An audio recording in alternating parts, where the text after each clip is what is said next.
Meu nome é Priscila, né? Eu tenho um canal de divulgação científica sobre psicodélicos. Eu sou psicóloga e, bom, eu comecei o canal, na verdade, para compartilhar um pouco dos estudos que eu já gostava de fazer, né? Assim, as pessoas ficavam curiosas, então eu comecei a gravar esses vídeos para basicamente compartilhar os estudos que eu venho fazendo sobre os artigos e sobre os livros e as coisas que eu leio, e claro, também da minha própria experiência É como interessante, eu psiconauta, queria né? saber também, quando foi que surgiu a sua curiosidade em relação aos psicodélicos e como que na sua jornada, não sei se a psicologia veio depois ou antes de você ter experimentado os psicodélicos, eu tenho essa curiosidade. Então, eu já fazia psicologia quando meu interesse pelos psicodélicos surgiu, assim.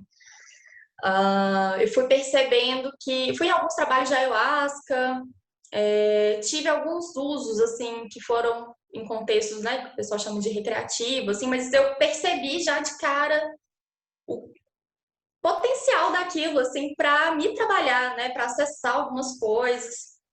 Então, meu interesse já começou dentro da faculdade de psicologia, assim, e quando eu saí, bom, na verdade, nesse inteirinho aí eu já fazia uso ritualístico, né, com ayahuasca, em grupos religiosos ou em algumas cerimônias xamânicas.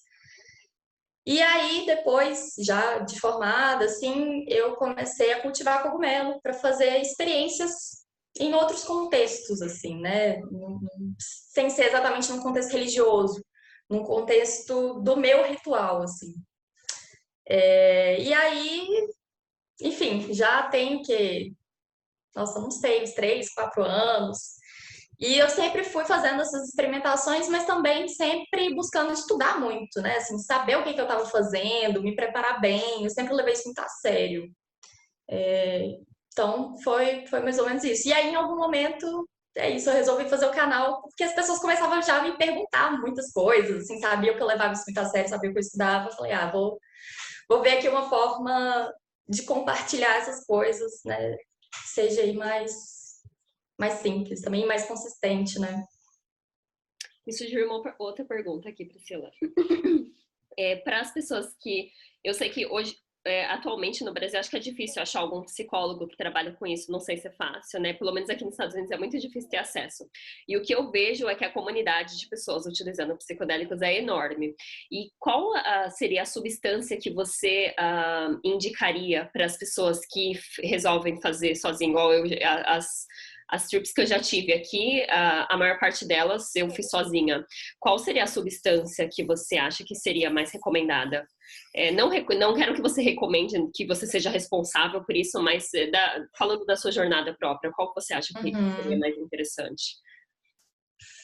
Olha, aqui no Brasil, como a ayahuasca e os cogumelos não são ilegais, eu acho que já é uma boa, começa por aí, porque pelo menos você tem uma certeza ali da pureza da substância, né? Assim, por exemplo, se a gente for fazer alguma coisa com LSD aqui, ou MDMA, é muito mais difícil de você realmente garantir que aquela substância é a substância de fato. Né? Então, por exemplo, eu comecei a cultivar os cogumelos porque eu falei, bom, sou eu que estou cultivando, eu sei da qualidade deles, né? Então isso acho que já reduz bastante danos. Agora, independente da substância que a pessoa escolher, é importante que ela faça isso, e mesmo se ela faça isso sozinha, é importante que ela tenha algum suporte, né? Então, se a pessoa. Hoje em dia está muito comum as pessoas que já têm algum problema psíquico, assim, depressão, ansiedade, ver uma reportagem, alguma coisa, ver, né, ou falar dessas pesquisas, e às vezes busca como automedicação. E isso é um pouco complicado, porque eu percebo que muita gente procura nos psicodélicos uma outra forma de medicação convencional, como se fosse algo que fizesse uma cura. E a pessoa fosse só um sujeito passivo disso, assim, eu vou tomar esse novo remédio aqui que diz que cura, sabe? E Milagre, não né? é assim que funciona. Vão achando que é um milagre.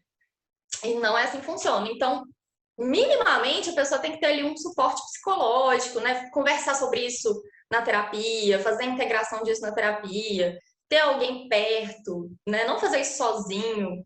né? Porque às vezes pode ser realmente arriscado, assim, né? Não é arriscado fisicamente, né? As substâncias são seguras, claro, tem um risco ali se misturar com medicação, mas psiquicamente, se a pessoa está fragilizada e ela não está num contexto minimamente seguro, isso pode ter bastante problema. Então, eu aconselharia também que essas pessoas buscassem profissionais que estão minimamente abertos para conversar sobre isso. Né? Porque eu sei também que muita gente não se sente à vontade de falar sobre as experiências psicodélicas com psicólogos, com psiquiatras, por medo de serem julgados, enfim. Então, Já seria isso. falando disso também, se você pudesse falar um pouco da importância de ter um psicólogo ali junto com a pessoa, da integração, de como funciona o antes, o depois. Se você falar um pouquinho você pudesse falar um pouquinho disso, seria interessante também. Uhum. Então, essas experiências, elas dependem muito, primeiro, da intenção da pessoa, e mais do que a intenção da pessoa, assim, como os psicodélicos não fazem nada sozinhos, é importante que a pessoa já tenha um mínimo de trabalho sobre si mesma, né? Assim, já conheça mais sobre si, já saiba mais sobre seus problemas, suas limitações. E para isso, precisa, assim, de algum suporte psicológico mesmo. A gente não consegue fazer isso sozinhos, a gente vai até certo ponto. Né, assim, e a relação terapêutica ela serve para isso, né? Ela serve para amplificar esse trabalho que a gente faz sobre a gente mesmo.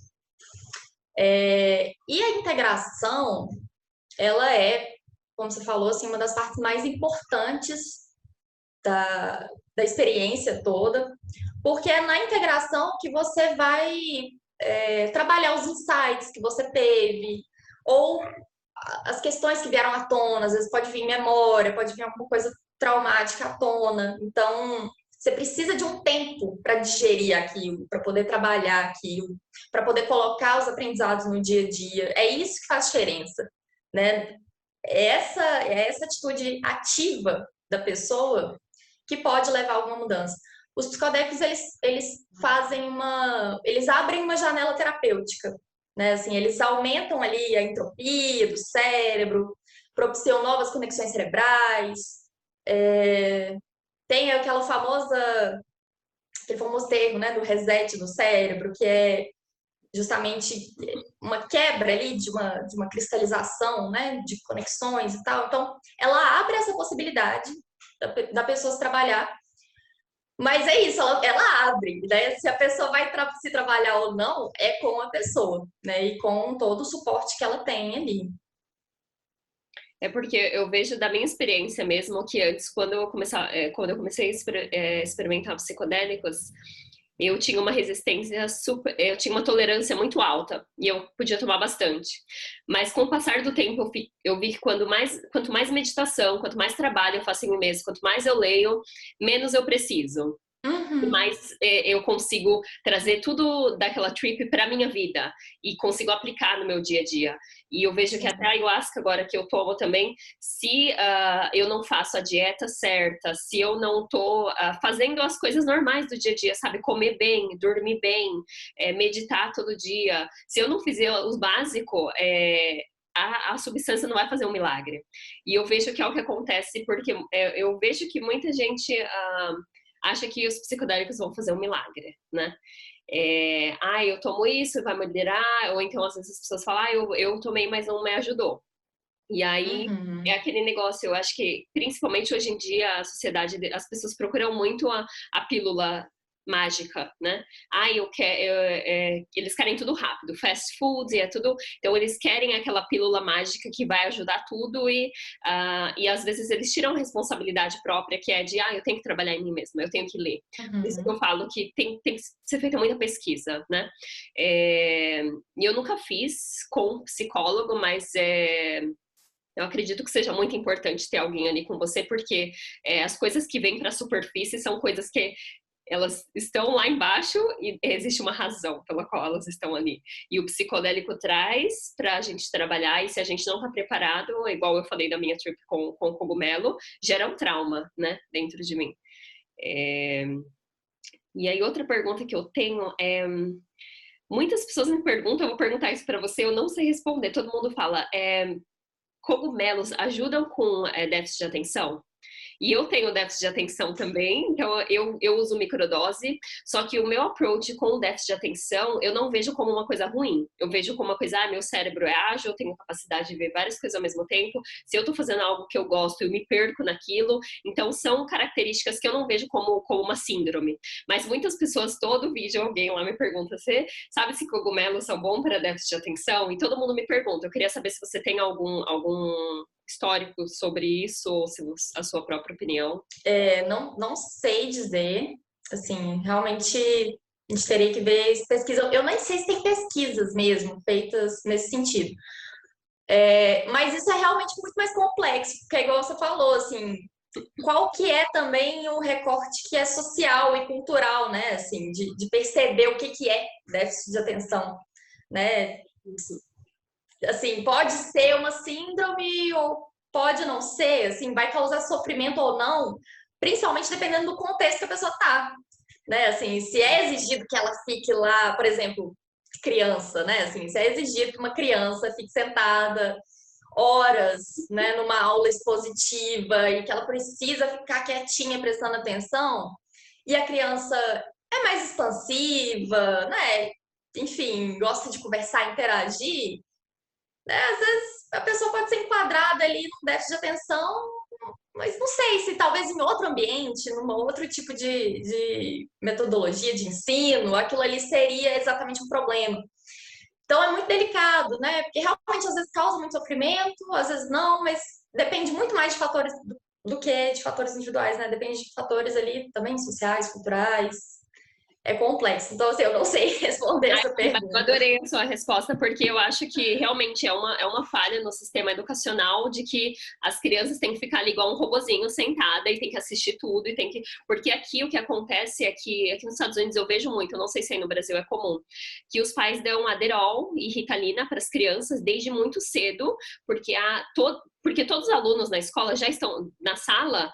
Eles conversam entre os pais e todos já estão tomando. Então, se meu filho não toma e ele não consegue prestar atenção, ele tá para trás. Então, eu meio que sou obrigada a dar Adderall pro meu filho e é metanfetamina, né? Então, eu vejo muitos pais, aqui eu não sei no Brasil como é que tá, e aí eu vejo que ó, a minha mãe me contou esses dias que minha professora me prendeu aos meus braços com durex quando eu era pequena. Porque eu lembro que eu tinha várias lembranças de querer sair da sala e a professora colocava carteira na porta e eu desde pequena falava, por que eu tenho que ficar presa aqui nesse lugar? E você vê esse meu comportamento, e aí eu falei, mãe, eu não acredito que ele colocou durex. Ela falou, eu te tirei daquela escola. Aí eu falei, meu Deus, imagina o trauma, né? E eu vejo que esse meu approach de querer ser expansivo, igual você falou, de sair um pouco da norma da sociedade é a razão pela qual eu tô onde eu tô. Eu consegui sair do meu país, eu consegui fazer várias coisas diferentes na minha vida porque eu tenho esse approach. Então, eu me questiono muito e eu fico triste quando as pessoas me falam, porque eu quero curar o meu TDAH e eu fico pensando, eu falei, mas será que é uma doença mesmo? Será que é uma síndrome? Será que é uma coisa errada ou você foi falado que isso é errado? Então, eu fico muito triste de ouvir as pessoas querendo curar algo que na verdade nem seja uma doença, né? Talvez, né, para alguém isso realmente seja uma doença, seja algo, né? Não estou excluindo essa possibilidade, mas, por exemplo, se a maioria das crianças tem que tomar um medicamento para se enquadrar no sistema, assim, isso não tem como estar certo, né? Eu sei que aqui no Brasil o consumo desse tipo de medicamento, né, de droga, em crianças tem aumentado bastante, né? E eu acho que a gente precisa questionar isso, assim, com certeza. Nossa, que triste. Então agora eu quero saber, Priscila, aproveitando que você é uma psicóloga, o que que acontece? Finge que eu não sei nada sobre psicodélicos. O que que acontece no level do cérebro quando a gente toma os psicodélicos? Que faz com que a gente consiga enxergar todas essas outras possibilidades que antes, quando a gente estava no nosso automático, a gente não conseguia enxergar. Uhum. Bom, vou falar de algumas coisas que eles observaram a nível do cérebro mesmo e depois um pouquinho de uma teoria sobre isso. Bom, uma primeira fato assim, que é observado é uma desintegração do DMN, que é isso que o pessoal chamou de reset. Né? O que é o DMN? O Default Mode Network, né? Que no caso seria rede neural de modo padrão. Quando o nosso cérebro está em repouso, quando a gente não está fazendo nenhuma atividade, as áreas cerebrais, ela tem algumas áreas cerebrais que se comunicam ali, mesmo em repouso. E isso é mais ou menos estável. Então, quando alguém toma um psicodélico, essas áreas, enfim, essas ligações são quebradas.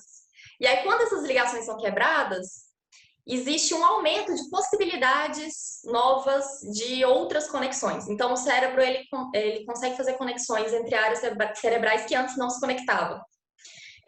Isso é o que se chama assim, de aumento de entropia. Né? O que seria isso? A entropia é o nível de desorganização, né? De caos. E consequentemente, de possibilidades de novas conexões. Então, quanto menos entropia, mais cristalizado, né? Assim, mais duro. Quanto mais entropia, mais livre para fazer novas conexões. Então, né, tem um pessoal que fez essa teoria aí do cérebro entrópico, que justamente para analisar esse efeito aí dos psicodélicos, né? Eles aumentam essas possibilidades de conexão. E é justamente isso que dá essa possibilidade da abertura da janela terapêutica, né, que eu falei lá atrás, assim. Então, você tem ali uma possibilidade de uma flexibilidade maior de conexões possíveis. Então, é basicamente isso, assim. De todos os psicodélicos Quando clássicos. você fala disso, me trouxe outra pergunta. O que você acha? Porque eu vejo que todo mundo fala, mas você é tão criativa, eu queria ser mais criativa também.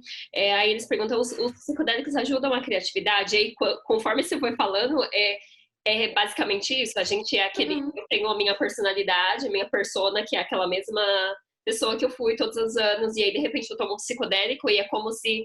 E eu, literalmente, já tive a experiência visual numa cerimônia de ayahuasca, que todos os átomos do meu corpo eles se desgrudaram, se dissolveram, meu corpo dissolveu e voltou de volta, só que quando voltou estava tudo em um lugar diferente e era um lugar que me fazia me sentir mais confortável.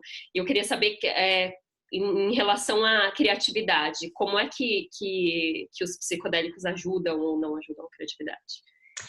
É isso que você falou mesmo, assim, esse aumento de conexões, né, possíveis, de neuroplasticidade, ela está muito conectada com aprendizagem, com criatividade, né? Então, tem alguns experimentos que eu conheço, assim, que foram feitos, foi pelo James Feidman, se eu não me engano, que ele pegou ali, já esse experimento antigo, ali da década de 60, assim, foi bem no meio, um pouquinho antes deles proibirem esse tipo de pesquisa. E aí eles convocaram pessoas de várias áreas, assim, arquitetos, engenheiros, matemáticos, pessoas que estavam com alguma questão, algum problema para resolver dentro das suas áreas, né? Então tinha ali um projeto, alguma coisa que a pessoa precisava fazer, e talvez estivesse ali um pouco empacado, né? E aí eles fizeram essas sessões com LSD, principalmente, para avaliar a possibilidade de justamente essa possibilidade aí de criatividade, né? E os resultados foram bem interessantes, assim, realmente as pessoas relataram sentir uma maior criatividade, uma liberdade de pensamento muito maior. Mas o que é importante também colocar é que todas essas pessoas falaram, olha, não foi nenhuma solução desconhecida, assim, envolvia tudo que a pessoa já sabia, né? Não foi nada novo, nada mágico, né? Nada que a pessoa não soubesse. Simplesmente a pessoa conseguiu reorganizar ali as coisas que ela já sabia e criar algo novo, né? Então, o potencial da criatividade dos psicodélicos vai muito por aí, né? Como que a gente combina e recombina as informações que a gente já sabe, né? As coisas que a gente já tem acesso. Você falando isso me lembrou de um estudo que eu li, eu não lembro onde, mas que eles fizeram, foi um experimento de crianças e adultos. E as crianças, elas tinham mais capacidade de resolver os problemas porque a mente delas estava mais aberta a possibilidades totalmente diferentes, enquanto a do adulto, ele tenta uma e ele para ali, porque ele sabe que ele é incapaz ele não tem aquela mente. Esse dia eu estava assistindo um vídeo sobre psicodélicos e aí o cara falou, a criança, ela para de tentar andar quando? Ela não para, né? Ela continua. E essa é a mente da criança. A criança a mente de iniciante, de conseguir tentar, de ter várias possibilidades. E eu estava escutando um vídeo sobre psicodélicos, e aí esse mesmo vídeo estava falando sobre o psicodélico trazer a nossa mentalidade de criança, onde tudo é possível, de sonhos, de realizações. E eu não sei se você já leu o livro do Michael Pollan, Como Mudar a Sua Mente, que ele fala que até os 7 anos de idade o cérebro está em modo de download. Então a gente está copiando tudo e absorvendo tudo. E é como se a gente estivesse numa trip psicodélica. Uhum. E as crianças, eu era babá quando eu mudei pra cá, e as crianças, elas realmente estão no momento. Você fala, ai, amanhã. Ela fala, mas o que é amanhã? Então elas estão no momento. Uhum. E elas têm um senso mais aguçado olha esse vermelho. Aí você fala, então elas estão experienciando a realidade de uma forma totalmente diferente da nossa e das possibilidades. Então é como se elas estivessem tripping, né? Como se elas tivessem uma experiência psicodélica. Eu não sei se você lembra dessa parte do livro. Sim. Então, eu acho que é trazer a mentalidade de criança, né, para nossa mente adulta, que, igual você falou, que é mais cristalizada, que é mais rígida. Exatamente, é revisitar esse estado de flexibilidade, né? Assim, nosso cérebro sob efeitos psicodélicos fica muito parecido com o cérebro de um recém-nascido, né? De uma criancinha, justamente essas possibilidades todas de conexão. Inclusive na parte de sentir as coisas, né? Quando a criança sente uma tristeza, mesmo que seja uma coisa bem bobinha ali que aconteceu no dia a dia, ela sente mesmo, né? Assim, a euforia da criança também é muito, né, exacerbada, que é o que acontece com a gente também, né, sob efeitos psicodélicos. Quando a gente sente uma coisa, a gente sente com muita intensidade, né? Isso é bem interessante. Eu acho que a gente se dá o direito de sentir, né, no psicodélico, enquanto no nosso dia a dia, como a gente tem os padrões da normalidade, da sociedade, a gente não se dá o direito de se sentir triste, principalmente na sociedade hoje em Uhum. dia. Não, a gente tem que estar feliz, todo mundo está feliz e ninguém mostra o lado ruim da vida, né, nas mídias sociais. Então, a gente tem essa necessidade de esconder o que a gente está sentindo, né? Enquanto os psicodélicos falam, não, aqui você pode um espaço que é aberto, igual você falou, um espaço terapêutico que é aberto, e é onde você se sente confortável para ser do jeito que você realmente é, ou que você está Uhum. sentindo. Sim. Mas eu acho que me ajudou muito. Eu já tive, em LSD, eu já tive ideias sobre obras de arte, assim, mas não só a imagem, mas a ideia por trás a ideia por trás da obra de arte. Foi me passado uma imagem, mas aí me mostrou também a explicação de por que era daquele jeito. E eu lembro que em uma das minhas trips eu perguntei o que é Deus, né?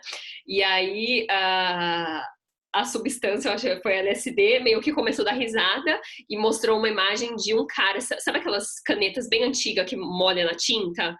E Uhum. aí tinha um papel assim, uma mesa antiga, um papel, e aí a resposta era que Deus era aquilo, eram as possibilidades, era um cara quase tocando a caneta no papel, e aquilo era a resposta do que era Deus, né? Que lindo! Foi muito, e eu achei, e a substância deu risada, e eu achei, eu esperando uma coisa bem assim, racional, né? Uma explicação bem, né? Isso é Deus. Aham. E aí foi me mostrar que Deus é isso, Deus são todas as possibilidades. Então acho que ajuda muito, pelo menos para mim, na minha criatividade, a manifestar, né, mais coisas. Mas agora eu quero falar sobre DMT, Priscila. Eu sei que tá fresco, que você liberou uma série inteira. E o livro que eu li, o DMT, a molécula de espírito, eu li faz uns 4 a 5 anos, provavelmente. Então, se você quiser refrescar a minha mente ou me falar tudo novo que você aprendeu sobre. Bom, o DMT é uma molécula, assim, misteriosíssima, é a que mais tem me intrigado, assim, ultimamente. E que eu tô buscando estudar cada vez mais, assim, eu acho que eu ainda me considero novata, assim, eu tive algumas experiências com DMT que me impactaram profundamente e também tô tentando aí entender, buscando ler também as pesquisas que estão sendo feitas, mas eu acho que a gente ainda está muito longe de entender de fato o que é essa substância, né? Mas uma coisa que eu acho que é muito interessante do DMT é que eu acho que a primeira coisa que talvez chame a atenção é que é uma molécula muito simples e encontrada em vários organismos, né, da natureza, assim. Então, plantas, fungos, animais, ou DMT, ou algumas variações do DMT, né, tipo a psilocibina, que ela é uma variação ali daquela molécula. E também na gente, né, a gente também produz DMT, outros mamíferos produzem DMT. Então, acho que isso já chama muita atenção, porque o DMT é, dos psicodélicos, o mais intenso, assim, não tem uma experiência de psicodélico que eu conheço que seja tão intensa quanto o DMT puro ali, né? Fumado, principalmente.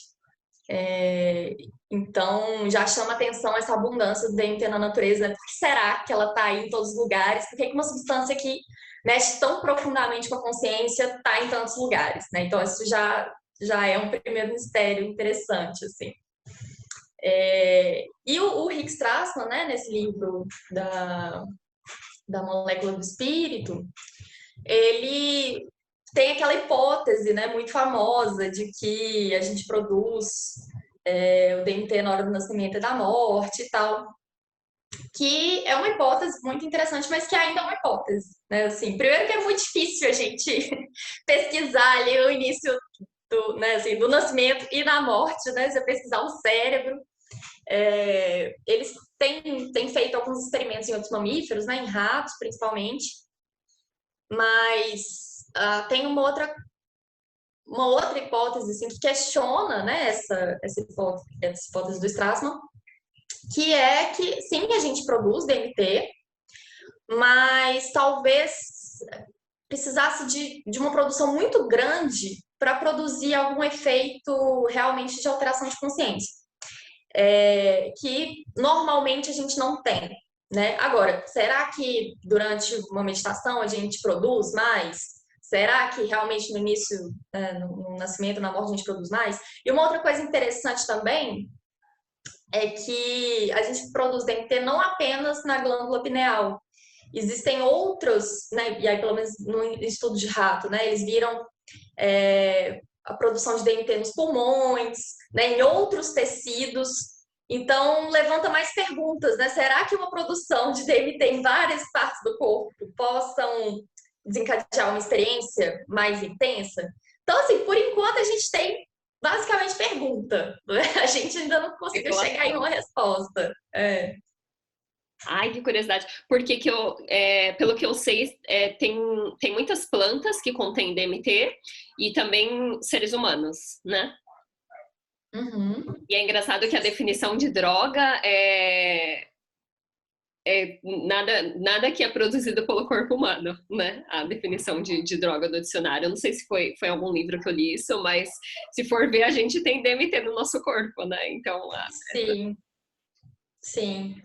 E enfim, é interessante, né? Por que será que a gente precisa, né? Isso é uma pergunta que também os pesquisadores estão tentando responder. Qual que é a função dessa molécula no nosso corpo? Né? Qual que é a função dela na natureza, né? Sistemicamente? Por que ela está aí em tantos lugares?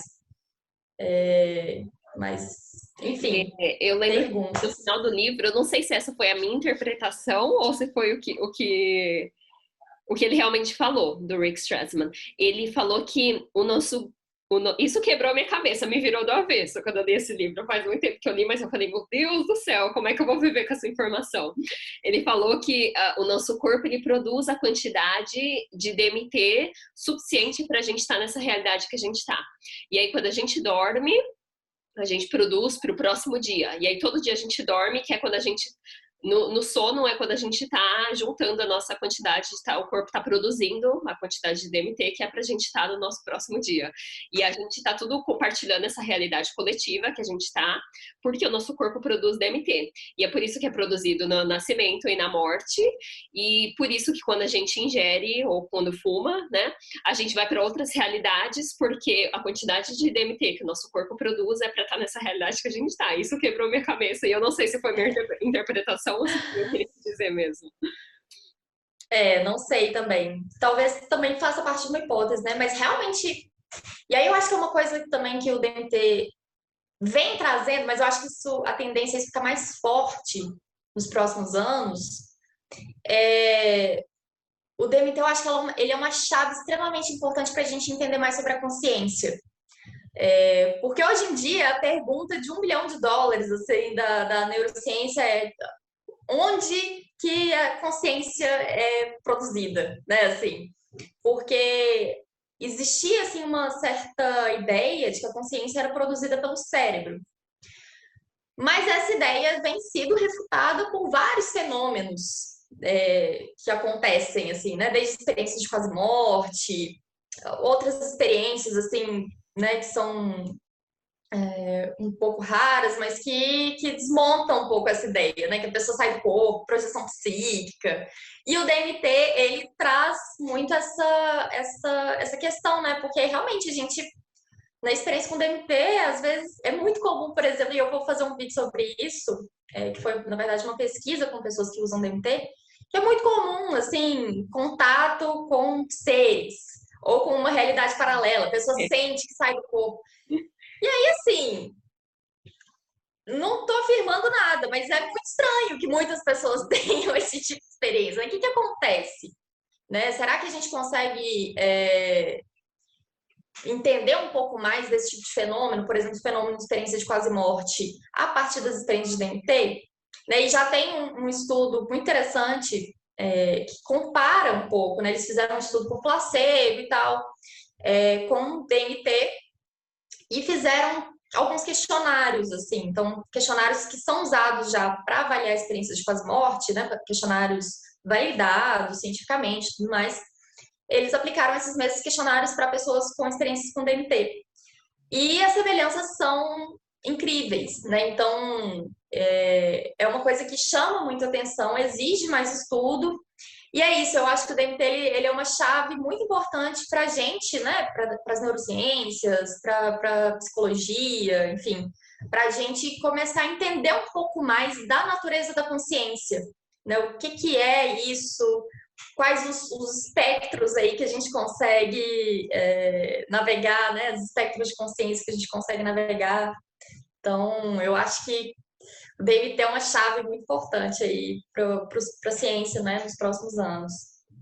Eu tive uma experiência de DMT que eu tive contato com esses outros seres, que eu não sei o que é, a gente pode falar que é alienígena, mas no livro do Rick Strassman, um monte de gente teve contato, né, com esses seres. E eu lembro que eram pessoas de diferentes religiões, né? Cada pessoa ele escolheu diversificamente pessoas de realidade, de ideologias e crenças totalmente diferentes. Eu lembro que várias pessoas, ele chegou nessa conclusão e ele falou que ele, na visão dele limitada da ciência, ele não era capaz de explicar, né, tudo isso. E aí pode falar.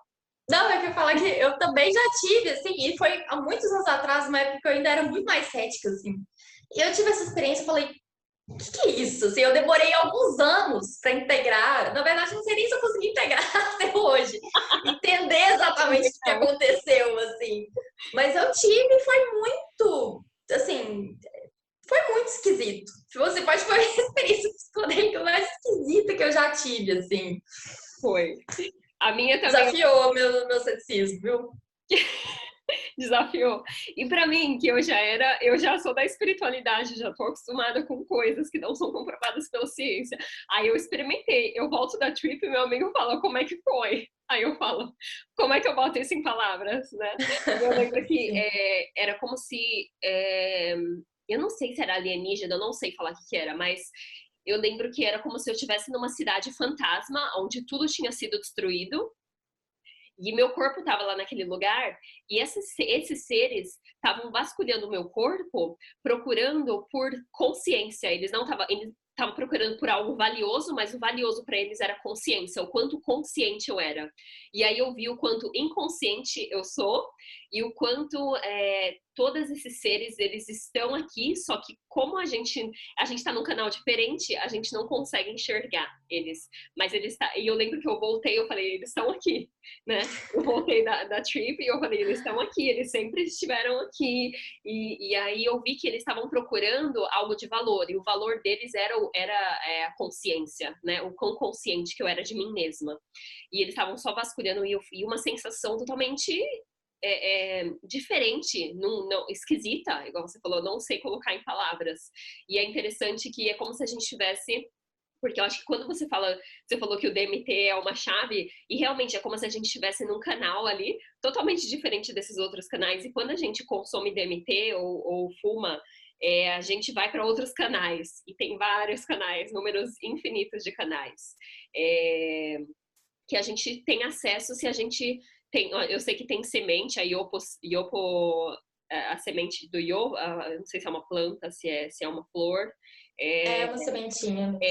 Que tem, e me fez lembrar uma outra experiência que eu tive. Eu já experimentei o do sapo, o bufalvário. 5 mil. Uhum. Eu já tentei 4 vezes, mas eu não consegui breakthrough. Eu não consegui passar ali da fase onde toma conta de mim. Mas o que acontece é que eu tive várias experiências dessa realidade não ser real. Eu experimentei, eu não consegui breakthrough, né? Mas aí eu voltei, e quando eu fumava maconha, na época eu fumei um dia, e depois de uns 5 dias eu fumei maconha, e me trouxe de volta para aquela experiência. E é como se eu estivesse no meu quarto, só que o meu quarto, ele era meio que igual uma casinha de boneca, sabe que você olha a casinha da Barbie? O meu quarto era como se fosse tudo de plástico, sabe? E eu andava na rua, era como se fosse uma cidade fantasma, e me deu uma sensação muito solitária, que só eu existia, os outros não existiam. Era uma sensação boa, mas ao mesmo tempo era ruim, porque eu estava sozinha. Mesmo vendo as pessoas, eu tinha a sensação de que nós todos somos um, né?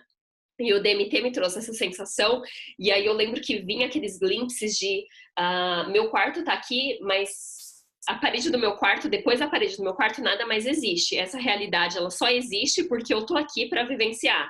Se eu não tivesse aqui, nada estaria aqui. Aquele negócio de quando eu saio da minha casa não existe mais. A minha casa só existe quando eu tô aqui. Então, e aquilo quebrou muito minha mente também. E até hoje eu não consegui integrar, porque é um mistério. E a ciência ainda tá tentando explicar tudo isso. Mas é o que o Buda fala, e todos os gurus espirituais falam, de que nós somos todos um. E eu acho que o DMT, ele toca na parte de o nosso ego morre, né? E o que há, o que existe além da gente quando o nosso ego morre. Então, como é que você explica tudo isso, Priscila? Me ajuda a integrar. Nossa, não tem capacidade de explicar nada disso. Porque realmente é um grande mistério, né? E aí que tá, inclusive, a necessidade da gente ter suporte, né? E nem seja um suporte de pessoas, amigas, para conversar sobre essas experiências, ou com psicólogos, enfim. Porque isso varia muito, assim, a maneira como a pessoa encara esse tipo de coisa, né? Assim, você pode encarar bem isso, ou encarar mal, e às vezes é muita informação para lidar, né? Assim, é muita dúvida, muito mistério.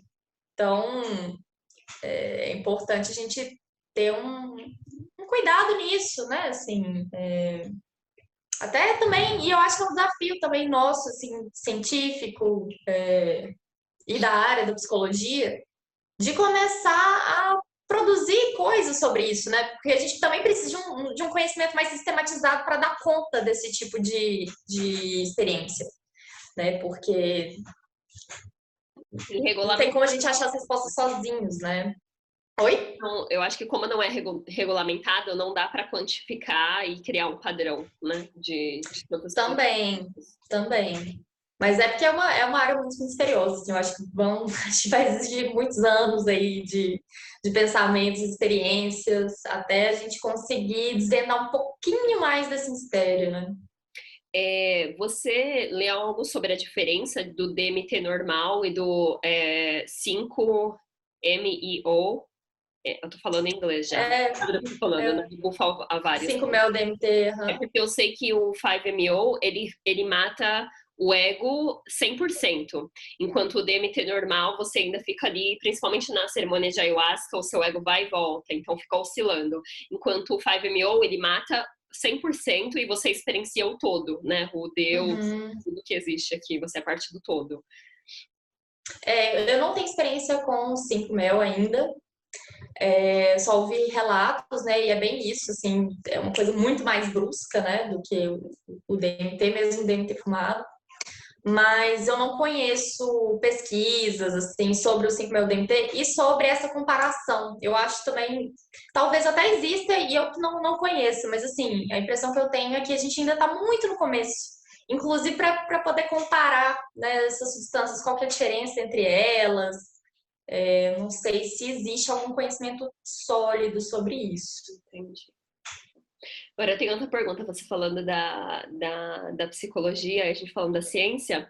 Eu, porque quando eu estava no Brasil eu era religiosa e agora aqui nos Estados Unidos, igual eu te falei, tem muito ateísta, e eu vi que a maior parte das pessoas que tiveram uma experiência positiva em psicodélicos, eles tiveram contato com essa força maior, que se a gente quiser falar Deus ou qualquer que seja, a experiência mística, né? E isso foi o que desencadeou a melhora dessas pessoas, ou fumante parar de fumar, ou pessoas que tiveram depressão, elas tiveram contato com essa força maior, essa experiência mística de conexão com o divino.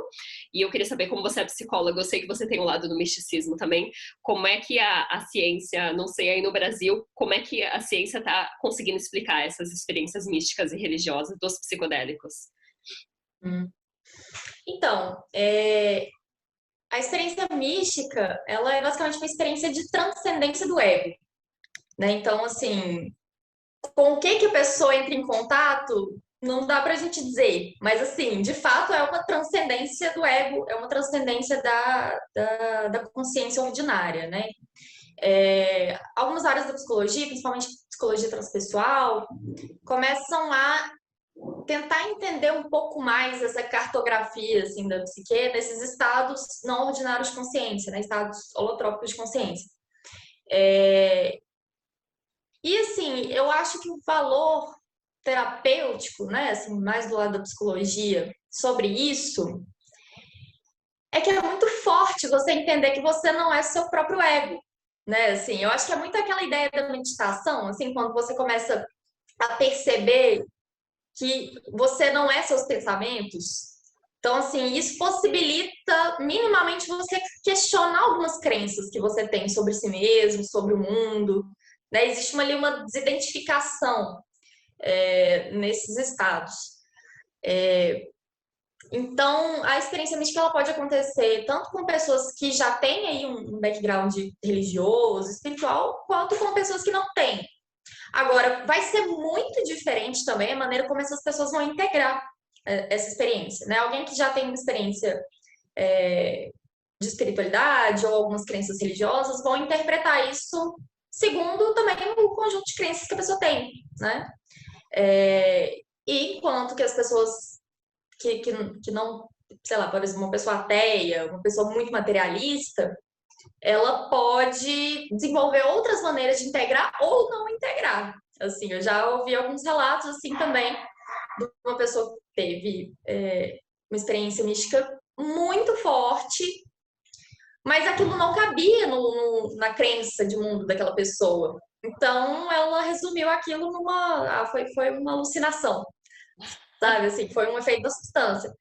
Então, eu acho que é por aí, assim, né? Não tem como, do ponto de vista da psicologia, a gente entrar nesse ponto, né? Do que é que entra em contato, mas eu acho que é basicamente isso. Como a gente consegue transcender o ego, a gente consegue minimamente entrar em contato primeiro com uma sabedoria interior, assim, eu acho que tem muito esse sentido, né? A experiência mística, uma das qualidades dela é um senso talvez de sabedoria mesmo, né? De entendimento. Enfim, tem algo ali muito especial, né? Que pode impactar muito a vida da pessoa.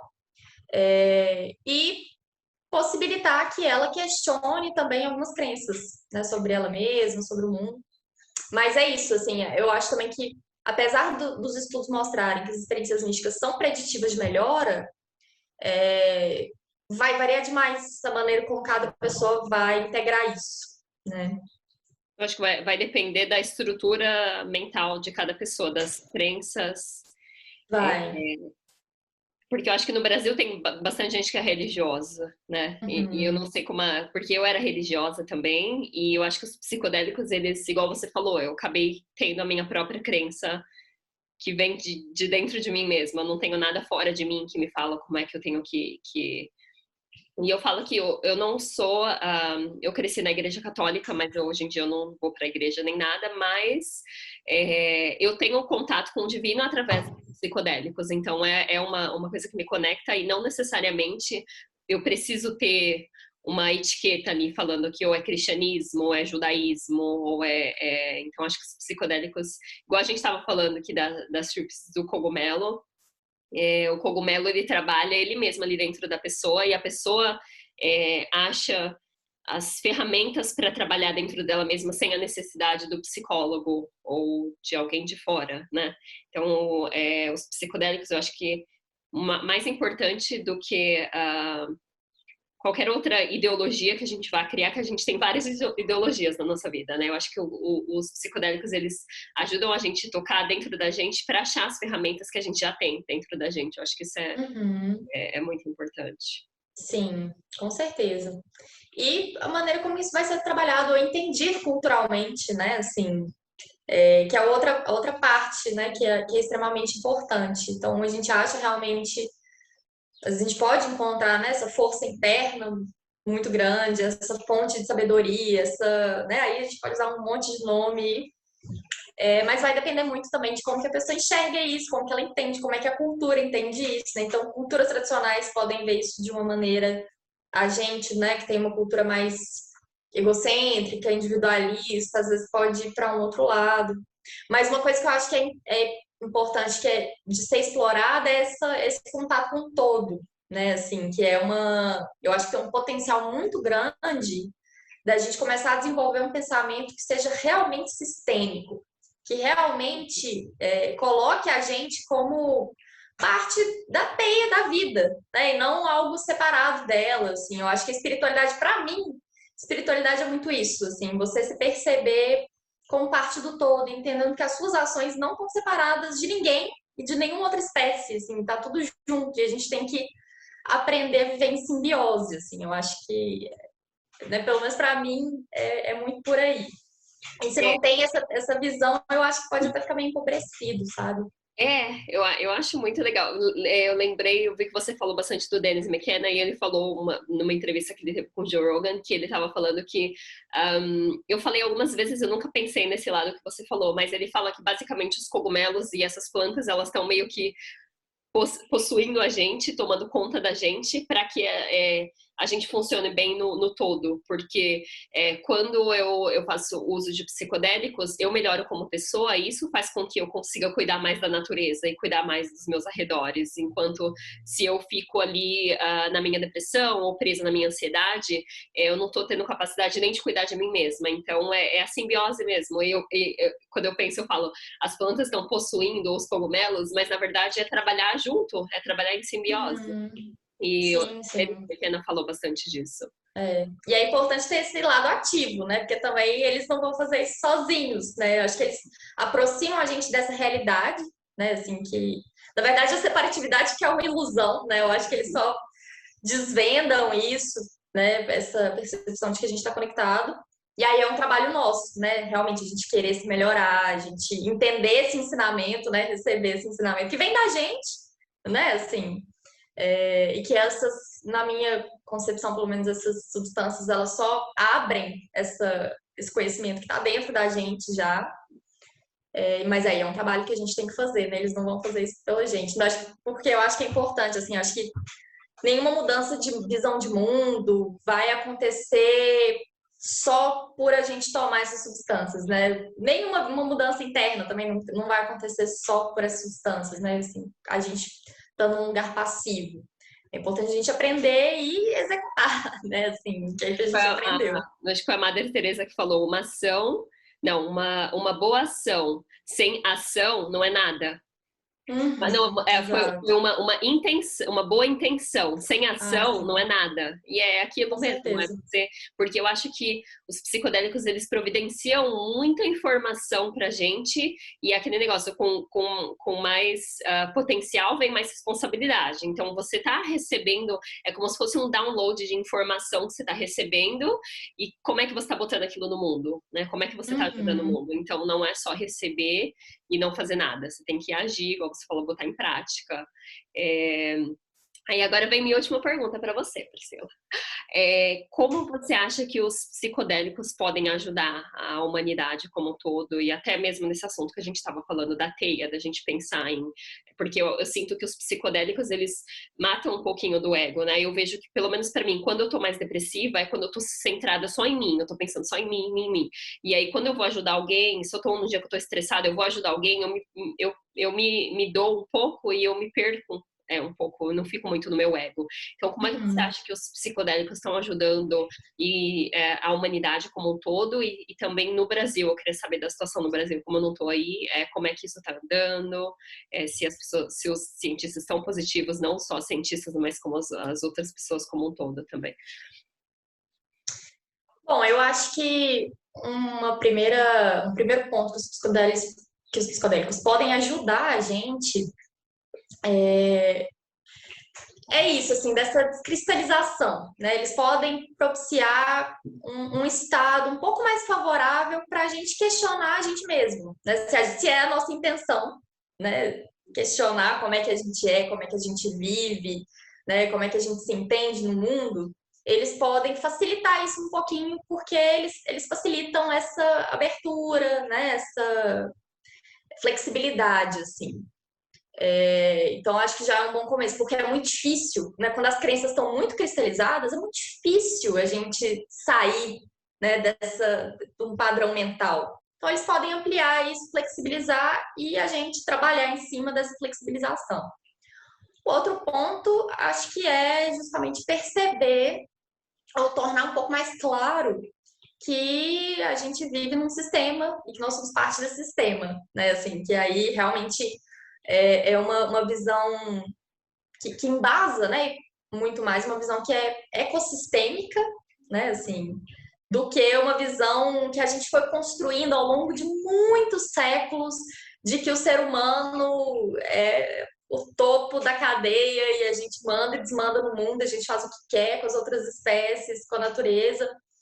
E agora, inclusive, com essa situação da pandemia, a gente está vendo que não é assim, né? Que nenhuma das nossas ações, ela vai passar incólume, né? Assim, ela vai provocar reações aí nas outras partes dessa teia que vai, né? Que gera aí novas doenças, gera pandemias, gera desequilíbrio, né? A gente gera desequilíbrio e esse desequilíbrio acaba batendo de volta, né? Então, eu acho que os psicodélicos podem ajudar a gente a perceber isso mais, né? Assim, a tornar isso mais claro, mas não fazendo o trabalho pela gente, né? Eu acho que eu sempre faço questão de frisar isso, porque a pessoa pode tomar, pode se entupir de psicodélico, e se ela não quiser olhar, ela não vai ver, sabe? O psicodélico não faz nada sozinho.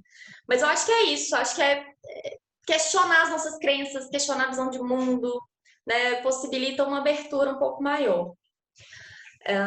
Aqui no Brasil, a gente tem estudos já há muitos anos, né? Se não me engano, desde 2013, assim, com a ayahuasca, a gente tem essa vantagem, né, de ter um uso religioso da ayahuasca, de ter isso incorporado na nossa cultura.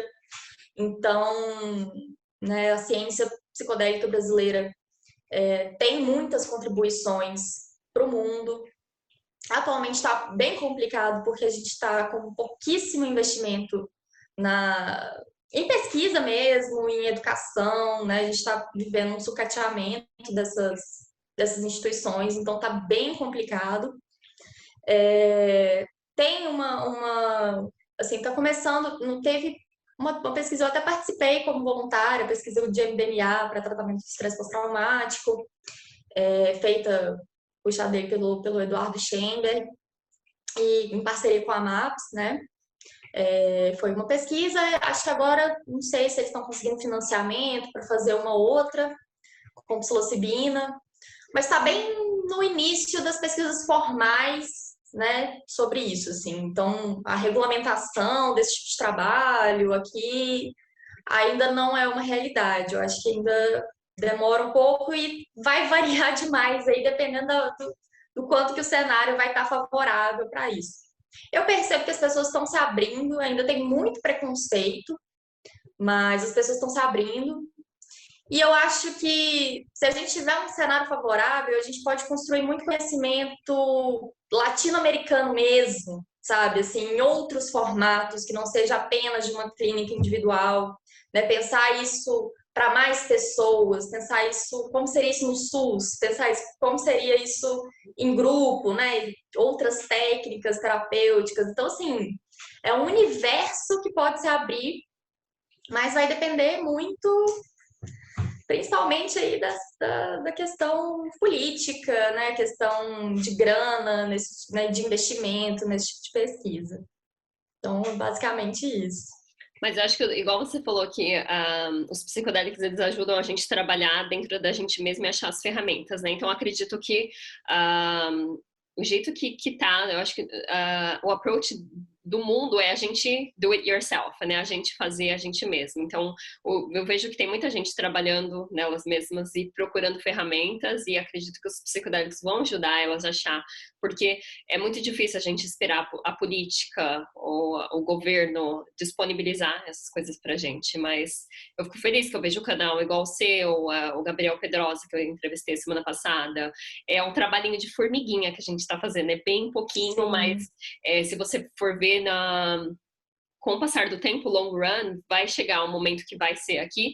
Eu acho que eles acabaram de passar uma lei para aprovação, para descriminalizar o cultivo de cogumelos na Califórnia. Então, é bem...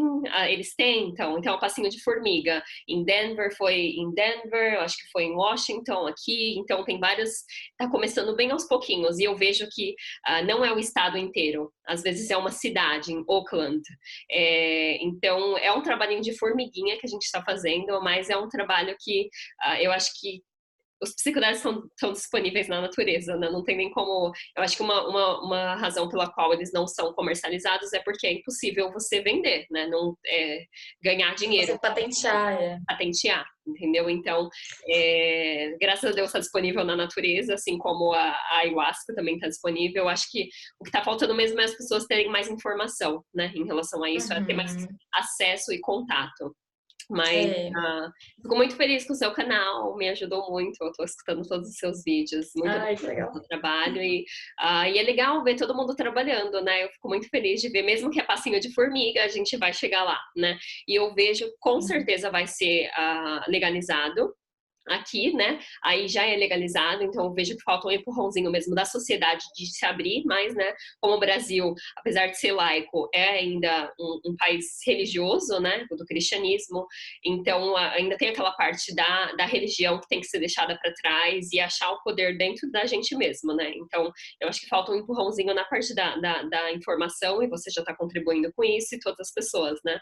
Mas muito obrigada pela sua participação, Priscila. Eu vou deixar o seu contato aqui embaixo, seu canal, ou se alguém quiser fazer alguma terapia com você também. Você mora em Minas, né?